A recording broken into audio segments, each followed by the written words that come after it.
Hi, I'm Richard Ashworth. I'm here to talk to you today about hexagram number 7, She, the Army. The first thing I'm going to do actually is to share screen so you can see what the hexagram looks like, because we can learn so much from where the lines are. Now, the purpose of these sessions is to um, give you some ideas, to put out some ideas as to what you might do with this if you were to throw it. Um, and what we're going to do is look at it line by line, so you can see what we might make of it, depending on which line is changing. But we can learn so much, first of all, from where which line is. So if you look closely at this, for instance, you can see that it is hopelessly unbalanced. It could go anywhere because it has 5 yin lines, that is 5 changeable, not firm lines, just the one yang line. And there's an aspect of this hexagram that is kind of about chaos. I mean, it's a very hard hexagram. I've been looking at this for a very long time, and I will tell you what I make of it, but I'm sure other people will say other things about it. But centrally, you might say that it's about these two titles, Gathering or the Army. Now, whether you call it Gathering or whether you call it the Army actually depends on how one of the characters is written. So it has been used to mean both, but that kind of it is that is inspiration for the diviner, if you like. Is it gathering? Is it army? Here's the question: when does a convocation become a mob, and when does a mob become an army? When does a convocation make attracting the army inevitable? Historically, the Chinese did not have a standing army because of the underlying belief that if you have an army, you've got to find things for it to do. That is to say, war. In the same way that we build great roads when we have bad roads because we have too much traffic on them and we want to make space for the existing traffic, the roads actually attract further cars. So you could say that good roads make for more traffic rather than less traffic. So in the same way, a standing army, do wars cause armies? You know, is it because there's a war we need to get an army together? Or is it that armies create wars? That's one of the questions being dealt with here. This hexagram also, I think we'll come away from sharing for a moment. This hexagram also is reckoned to be the inspiration for Sun Tzu's Art of War. And again, it's very elusive. Sun Tzu is all about deception. And what's being described here is the various ways that leadership might be chosen, the ways that leadership might behave. So if you've thrown this, it may be that you're thinking about whether you should join some kind of a group or whether you should hold back, whether the majority opinion is of greater value than your own, for instance, whether there are leaders who are touting for your support who may or may not deserve that support. And so Sun Tzu's principles, which we may return to, are very important. And one of the things that Sun Tzu says is pretty much what we will see in the first line, sorry, in the text that describes the whole hexagram. And what it says is the divination, responsible men, good fortune, no error. Well, that's kind of a no-brainer. What it's saying, I think, is that if you have responsible leaders who are concerned with the well-being of the people that they are leading, then you're going to get good outcomes, and not if you don't. It's a very simple and very small text. So I've actually written a summary here. If you've thrown this hexagram, you're likely to be involved in choosing a leader, representative, or spokesperson. It's likely this is to replace one who has failed. You may be swayed by the crowd or by peer pressure. Be sure to choose wisely. Does the leader have the interests of the people at heart? The inferior should never be awarded such responsibility.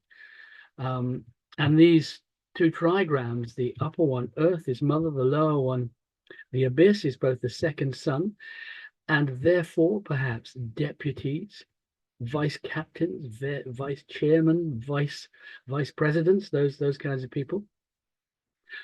But also the abyss speaks for itself. It's a place of chaos, and the philosophy in this is that power needs to be stored in people rather than an individual person. It's a kind of a warning against tyranny, if you like. But Sansa is all about unpredictability, as we'll kind of fold in what he has to say in to a great extent as we look at this line by line. So if you've thrown this, you have a decision to make, perhaps. As I said, it's a really hard hexagram, and this may be information for the future. So let us look at it line by line. So if we go to the first line, so what it might mean if you've thrown this hexagram and the changing line is this first line. The army sets out in good order. This is not maintained. Misfortune follows. Now, this is interpreted sometimes as meaning that, as Sun Tzu would say, a general, among his half a dozen precepts are that a general will win if he is organized, efficient, consistent, those kinds of things. And this line seems to be saying that that's a good idea, but this first line is not firm, not correct, not central. You remember, it's a yin line at the first. Yin lines are changeable. They might be fickle. They're certainly they are not fixed. And yin lines belong at the even numbers. Yin is feminine, if you like, and even numbers are fertile.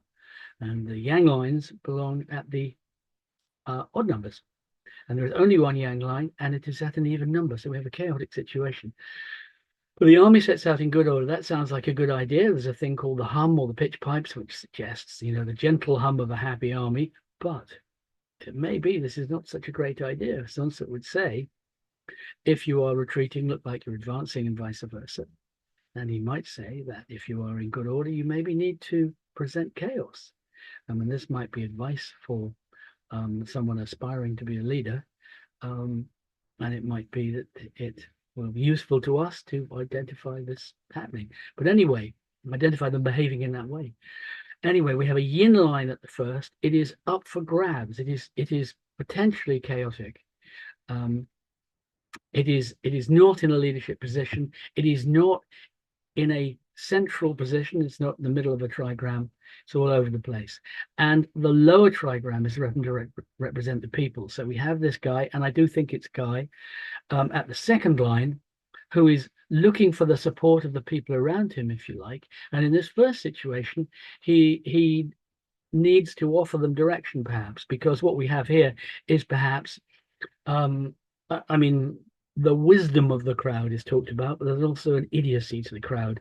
And maybe the difference between a convocation and a mob is that a mob is led by the lowest common denominator, and mob is led by passion, led by, unconscious animal fury. A mob is not really led by principles. So what this leader needs to do is to impose some kind of order upon the group so that it becomes a useful kind of a gathering. And the question is whether the person in question is up to it. And this may have political implications at this moment. It may have other kinds of implications in your life. But there is chaos here that needs to be put in order. And if we change that first line, what we get is hexagram 19, which is Lin, which is advancing, which it's not clear whether that's a good idea or a bad idea. It may just be moving forward. It may be like the Grand Old Duke of York, marching up to the top of the hill and marching down again. It may not be, advancing may not be necessarily a useful thing. It may simply be movement. So what we have here is a crowd that needs leadership, and it needs leadership with integrity. So if we come to the second line, among the people good fortune, no error, the king confers honor 3 times. This is this yang line. So it's occupied by this ambitious person, if you like, this perhaps I was going to say chancellor, I'm not sure that's fair, but someone who wants power. And what they're doing is creating a power base among the people, the lower trigram. But the rules say that the second line will be connected in some way with the fifth line if they are yin and yang, and we have a yang at the second and a yin at the fifth. So he is for a leader to achieve power, they need to not only have made themselves popular among the people, but they need also to be connected with the corridors of power. And this is what this is the progress of. So he needs to impose order. The leader who succeeds in the difficult circumstances in the second line earns both the people's and the ruler's trust. And it changes to hexagram 2, the receptive, which means if you don't establish order, anything may happen, if you like, because kun is all yin lines. It is the receptive, it is open, it is potentially anything you want to change it to. And at this time, it might be useful just to talk a little bit more about Sun Tzu, because Sun Tzu makes it clear that part of his reckoning is that there is power to the person who is in the right. There is power to the noble. There is power to the person who has the moral advantage. But he also, this is just part of the calculation. A central part of the calculation is of being organized and disciplined and being consistent. And the advice is that an army that is led consistently with consistent rewards and consistent discipline is liable to be in order, which kind of makes sense. And if they had paid attention to Sun Tzu, neither Napoleon nor Hitler would have gone to Russia in September. It kind of gets cold there. But by the same token, the Americans wouldn't have been in Vietnam, and the Russians wouldn't have been in Afghanistan, and the British would not have been in Iraq. To summarize what he says about time and place, you might say that if you are in enemy territory and it is at all complex, like jungle or mountains, the odds are that the native people know it better than you, and they're always going to win ultimately. And the things happening here in 2024, hideous things that are very much related to that. And the story is told of Sun Tzu being asked by a petty king to demonstrate his method. And the king is playing with the idea of employing Sun Tzu to train his troops. And of course, Sun Tzu was teaching rather than fighting, because he'd actually had his feet cut off, probably as a punishment for probably crossing another king. Anyway, the king says to him, "Am I right in thinking that you can create a disciplined army out of any group of people?"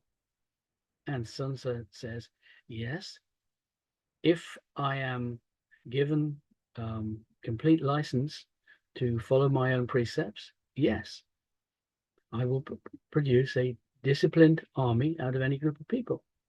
And the king, who's maybe not taking it too seriously,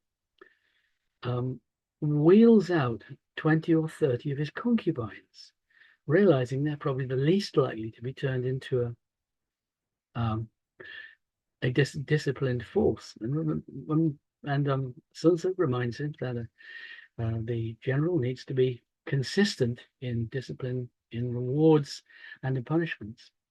So he gets this group of concubines who are probably giggling and messing about and so on and so forth. He orders them to march around the parade square, and they're falling over and giggling and laughing and slapping each other on the back and chattering and so on. He stops them and says, "No, this is no good. What I want you to do is get in lines, and I want you to march properly. I want you to look face to front, and let's do this again." So they march around a little bit more. They're still messing about, they're chattering, they're pushing each other, they're pretending they can't do it. And he says, "Right, stop." Some of them fall to the ground and they're giggling and laughing. And he says, "Right, okay, I've told you twice what you need to do. There will not be a third time." And he says, "Right, okay, I want you to stand up, I want you to get into lines, I want you to start marching around the parade ground." He gives them the order, and they carry on doing the same thing. He says, "Right, stop. And he calls out one of the concubines who happens to be the king's favorite, and he chops off her head. And after that, the rest of the concubines march with great precision and discipline. Of course, the king is not very happy with that, but Sun Tzu makes his point that he can turn any group into a disciplined army, assuming that all of his precepts are followed. In that case, being consistent with discipline, he had warned them. So, which brings us to line 3, which is about the army carrying corpses. Now, if you've thrown this, it may be you're making some kind of a decision. This is the hard hexagram. But I tend to think of the corpses as being resentment. So if we are making decisions for emotional reasons, they are probably poor decisions. So this is suggesting that misfortune will follow that kind of a process. Changes to hexagram 46, Shang ascending, which is about bewaring disloyalty and flakiness, perhaps in others, a warning of betrayal, maybe, but it's not clear what it means by ascending. It may be going upwards for no reason. It's not necessarily a moral ascent or progress. Which brings us to line 4. The army retreats, no blame. Now line 4 is in some ways the most interesting line here. It's correct because it is yin at the 4th line. It is not firm and it's not central. There's still this chaos. We have this guy at number 2 building up his following and staying in contact with the powers that be at the 5th line. But there is something, this is about retreating, about changing your mind. So if this is the changing line, it may be that you need to consider whether you need to think again. As Ralph Waldo Emerson said, a foolish consistency is the hobgoblin of little minds. And I find this particularly interesting in the context of 2024, which I won't spend too much time on because I'm doing all 64 of these hexagrams, and in 6 years' time, this may not be so relevant, but I think it might be. Sometimes the Book of Changes is extraordinarily precise. This one is called Deliverance, the one that it changes to, hexagram 40. If you change the 4th line from a yin to a yang, you get hexagram 40, which is called Deliverance, which is thunder over water. Deliverance meaning you're not there yet, but you're kind of out of the most immediate danger. And I always think of the movie Deliverance, which starred Burt Reynolds and some other guys as soft city boys who are off for an adventure holiday somewhere in the deep south of the USA. And it gets maybe a bit more adventurous than they'd planned. But they managed to make it through various natural disasters, wild animals, I mean, snakes, alligators, piranhas. Maybe I'm making this up, but it's pretty, grueling stuff. Finally, their real nemesis is that they are sodomized by hillbillies. I'm going to go no further with that, but that is, there are 2 hexagrams that are about, that the word hillbilly comes up with, and that's one of them. The other one's hexagram 56, by the way. We might talk about another time. Okay, so which brings us to line 5. Now, line 5 is generally the ruler, in this case, not because it's a yin line, but it is the place of the ruler. So it is where this ambitious person needs to be endorsed, recruited, or whatever. This is a complicated line. It's a little baleful. It says something like, there are people that you can still defeat. I mean, it conjures up images of, shooting prisoners and that kind of thing. It suggests that the elder brother is leading the army, so by which we may mean leader, general, captain, prime minister, president, something like that. The younger brother, perhaps we might mean vice president, second in command, that kind of stuff, is transporting corpses. And if we're talking about resentment or long-held beliefs, fixed positions, grudges, it's suggesting we have this discrepancy between making decisions that are rational and useful and making decisions that are rash and not so much. So unusually for a fifth line, it's not optimistic. And if we change it, it comes to number 29, can, the darkness, which is pretty powerful, double water, the darkness. The book of changes is clear that light follows dark. Hexagram number 30 is lay, which is enlightenment, brightness, the return of the sun and those kinds of things.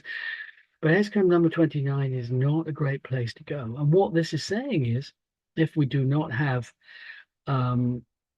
a leader of integrity, I think, and the endorsement of the permission, perhaps, of the powers that be, the elites, to behave with integrity, everything is going to turn pear-shaped into the darkness. And usually the fifth line is optimistic. This one isn't. Which brings us to the sixth line, the top line, which is usually about having gone beyond the basic mundane decisions. It's about sometimes it's about exceeding authority. Sometimes it's about getting too ambitious. Sometimes it's about consulting with higher powers. And this is correct, but it's not firm and it's not central. So, and it's a yin line. So it's kind of unreliable in the context of warfare. It suggests that winning any war is less helpful than having no war. It suggests that if wars are actually deferred business for Halliburton, probably no one should be getting involved in them. Sixth line is often the sage or the fool, but this is about the responsibilities of management. It's about the impact, the karma, if you will, of particular kinds of decisions. And it changes tellingly to hexagram number 4, Meng, youthful folly, which is, this is a very silly idea. So to summarize, she is the army or gathering. It may be about how we avoid groups becoming mobs. It may be about how we choose our position. It may be about an awareness of emotional as opposed to rational decisions. It may be about simply allowing ambition. But just as Confucius reckoned that an ordered family would make for an ordered state, so he would tend to suggest that any leadership is better than none, I think. Plato, Western authority, actually writing up Socrates, says that the only leader who should be allowed power is one who has to be dragged, kicking and screaming into power. So maybe that will be of use. So I hope this has been useful, enlightening, and occasionally amusing. I'm working through all 64 hexagrams over a period of time. And this digest is really an extension of a course I hold on the first Wednesday of each month. You can join us for a year at a time if you'd like to do that. 7 or 8 years may be too long. And these little rambles will be on my YouTube channel as a regular thing. So thank you for paying attention if you've made it this far. And I will be talking again in a month's time from now.